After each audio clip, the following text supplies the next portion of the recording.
Simba Sports Club wamefanya mkutano wao mkuu leo ni Novemba 30 mwaka 2025, ukiwa ni mkutano mkuu wa mwaka kwa mujibu wa katiba ya klabu hiyo. Katika mkutano huu ambao umefanyika leo, mambo mbalimbali yamezungumzwa ikiwemo taarifa mbalimbali za maendeleo, mafanikio pamoja na mipango ya klabu, huku kukizuka zogo kwenye mkutano huo la kutokuelewana baina ya wanachama na viongozi kwa kila ambacho baadhi ya wanachama wakidai kwamba kuna baadhi ya mambo hayaendi sawa sawa. Kwa kipekee kabisa, tamasha letu la 17 la Simba Day lilivunja rekodi ya kimapato.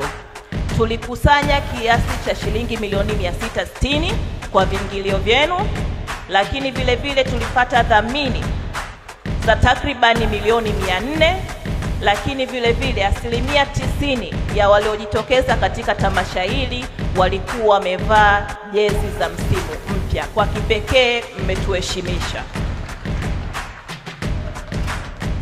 Wakati mkutano huo ukiendelea, wanachama wa klabu hiyo waliweza kuuliza maswali mbalimbali ambayo yalionekana kuleta changamoto, huku viongozi wakitoa majibu ambayo hayakuwaridhisha wanachama wa klabu hiyo. Napenda niongee kitu cha msingi sana. Simba yetu ni kubwa sana. Na kama Simba yetu ni kubwa, basi natamani mkutano huu ungeendeshwa kwa mazingira ya ukubwa. Angalia haya yanayozungumzwa hapa.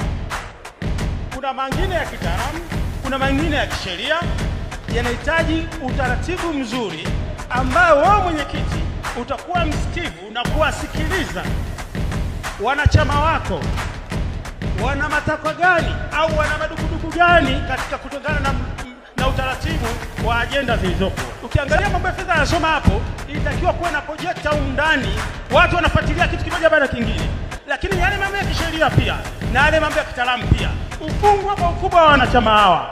Na mkutano huu ulikuwa unachukua siku 2. Kwa nini nasema siku 2? Baada ya kukamilika kwa mkutano wa siku hii leo, unaiona Simba ikiendelea kumeguka zaidi ama ikiendelea kuungana zaidi? Kwa mtazamo wangu ni kwamba baada ya kumalizika kwa mkutano huu kunaweza kutengeneza mapengo mengine makubwa zaidi, hasa kuelekea uchaguzi wa mwakani wa klabu ya soka ya Simba Sports Club. Mpaka sasa inaonekana kuna makundi tofauti ndani ya klabu hiyo ambayo kila kundi lina maslahi yake.